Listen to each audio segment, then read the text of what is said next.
اب میں نہیں چاہتا کہ تو میرے ساتھ رہے، یہ 50 دینار لے جا اور جہاں تیرا جی چاہے چلی جا، یہ دینار تیری ضروریات میں کام آئیں گے۔ عورت نے 50 دینار لیے اور اللہ کی رحمت سے امید لگائے غیر متعین منزل کی طرف چل دی۔ ایک بستی کے قریب سے گزری تو دیکھا کہ مجمع لگا ہوا ہے اور ایک شخص کو پھانسی دینے کے لیے لایا جا رہا ہے۔ بستی کا سردار بھی وہیں موجود تھا۔ عورت سردار کے پاس گئی اور کہا، کیا ایسا ہو سکتا ہے کہ تم مجھ سے 50 دینار لے لو اور اس شخص کو آزاد کر دو؟ سردار نے کہا، لاؤ رقم میرے حوالے کرو۔ عورت نے 50 دینار دیے تو سردار نے قیدی کو رہا کر دیا۔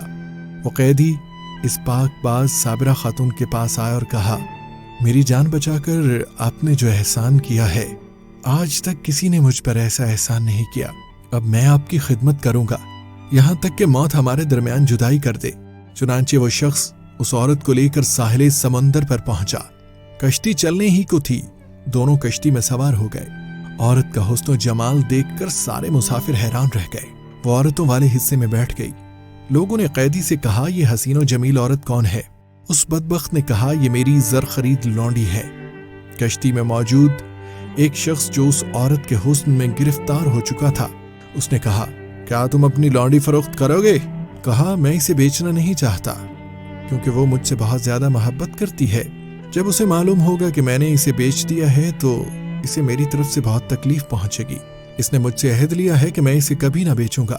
مسافر نے کہا، تو مجھ سے منہ مانگے قیمت لے لے اور خاموشی سے چلا جا، تجھے کیا ضرورت ہے کہ تو اسے بتائے؟ لالچی و احسان فراموش دھوکے باز قیدی نے مال کے وبال میں پھنس کر مسافر سے بہت سارا مال لیا اور کشتی سے اتر گیا۔ مسافر نے اس خرید و فروخت پر تمام مسافروں کو گواہ بنا لیا۔ عورت چونکہ مستورات والے حصے میں تھی اس لیے اس معاملے سے بے خبر رہی۔ جب مسافر کو یقین ہو گیا کہ اس کا مالک جا چکا ہے، اب واپس نہیں آ سکتا، تو وہ عورت کے پاس آیا اور کہا، آج سے تم میری ملکیت میں ہو، میں نے تمہیں خرید لیا ہے۔ عورت نے کہا، اللہ عز و جل کا خوف کر، تو نے مجھے کیسے خرید لیا جبکہ میں آزاد ہوں اور کسی کی ملکیت میں نہیں؟ مسافر نے کہا، ان باتوں کو چھوڑ، تیرا مالک مجھے یہاں بیچ کر یہاں سے جا چکا ہے، اب نہ تو اپنے مالک کے پاس جا سکتی ہے، نہ ہی وہ رقم واپس کر سکتی ہے جو تیرے مالک نے مجھ سے لی ہے۔ میں نے مال کثیر دے کر تجھے خریدا ہے اور تمام مسافر اس پر گواہ ہیں، اگر یقین نہیں آتا تو ان سے پوچھ لے۔ سب مسافروں نے کہا، اے اللہ عز و جل کے دشمن، اس نے واقعی تجھے خریدا ہے، ہم سب اس پر گواہ ہیں۔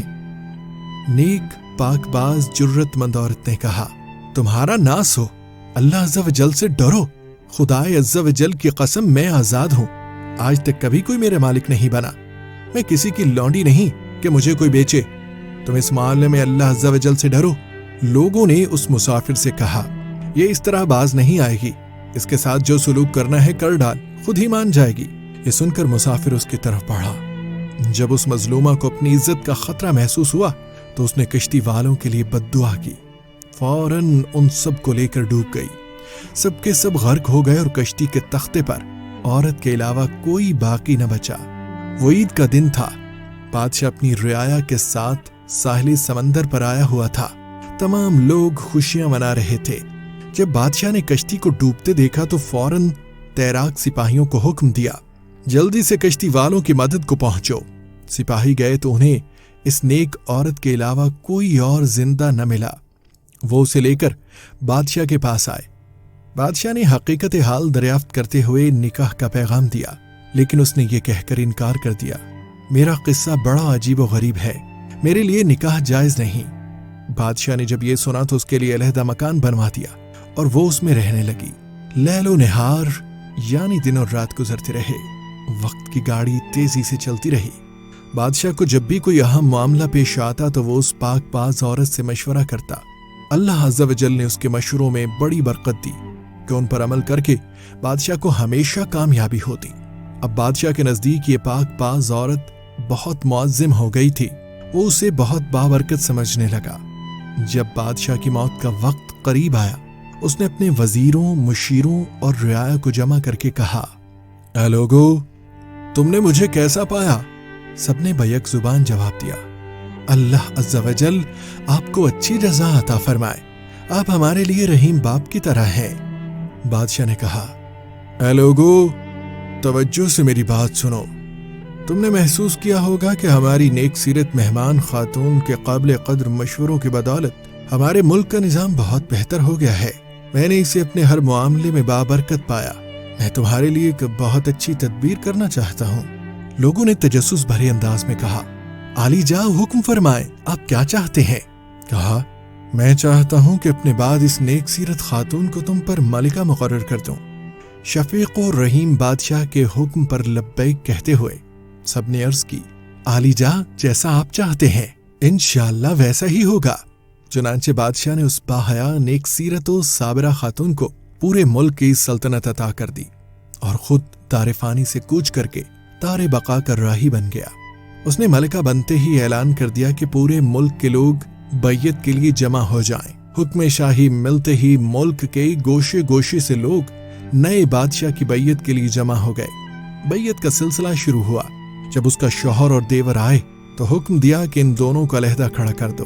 پھر وہ شخص آیا جسے پھانسی دی جا رہی تھی اور جس احسان فراموش نے اپنی محسنہ کو بیچ دیا تھا۔ ملکہ نے حکم دیا کہ اسے بھی ان دونوں کے برابر کھڑا کر دو۔ پھر نیک سیرت راہب اور اس کا بد کردار سیاہ فام غلام آیا تو انہیں بھی لوگوں سے علیحدہ کر دیا گیا۔ جب تمام لوگ بیعت کر چکے تو ملکہ نے ان پانچوں کو اپنے پاس بلوایا اور اپنے شوہر سے کہا، کیا تم مجھے پہچانتے ہو؟ اس نے کہا، خدائے عز و جل کی قسم آپ ہماری ملکہ ہیں۔ کہا، میں تمہاری بیوی ہوں۔ سنو، تمہارے بد کردار اور خائن بھائی نے میرے ساتھ کیسا برا سلوک کیا تھا۔ یہ کہہ کر سارا واقعہ اسے بتایا اور کہا، اللہ عز و جل خوب جانتا ہے کہ تم سے جدا ہونے سے لے کر آج تک مجھے کسی مرد نے نہیں چھوا۔ میں آج بھی پاک دامن و محفوظ ہوں۔ پھر اس نے اپنے دیور کو بلا کر پھانسی کا حکم دے دیا۔ پھر راہب سے کہا کہ اگر آپ کی کوئی حاجت ہو تو بتاؤ، میں وہی عورت ہوں جو تمہارے پاس زخمی حالت میں آئی تھی۔ تمہارے بیٹے کو تمہارے اس ظالم و شہوت پرست سیاہ فام غلام نے ذبح کیا تھا۔ پھر غلام کو بلوا کر اسے بھی قتل کروا دیا۔ اب اس شخص کی باری تھی جسے پھانسی دی جا رہی تھی اور ملکہ نے اسے بچایا تھا۔ جب وہ آیا اسے بھی قتل کر دیا گیا اور اس کی لاش چوراہے پر لگا دی گئی اور یوں وہ اپنے انجام بد کو پہنچ گیا۔ باحیا پاک دامن خاتون نے حران اپنی عزت کی حفاظت کی، احکام خداوندی عز و جل کو پیش نظر رکھا اور صبر و استقامت سے کام لیا۔ آج اسے تاج و تخت اور عزت و عظمت کی دولت میسر تھی۔ جب تک خالق کائنات عز و جل نے چاہا وہ بحسن و خوبی امور سلطنت انجام دیتی رہی، پھر اس دار فانی سے دار بقا کی طرف کوچ کر گئی۔ اللہ عز و جل کی ان پر رحمت ہو اور ان کے صدقے ہماری مغفرت ہو، آمین۔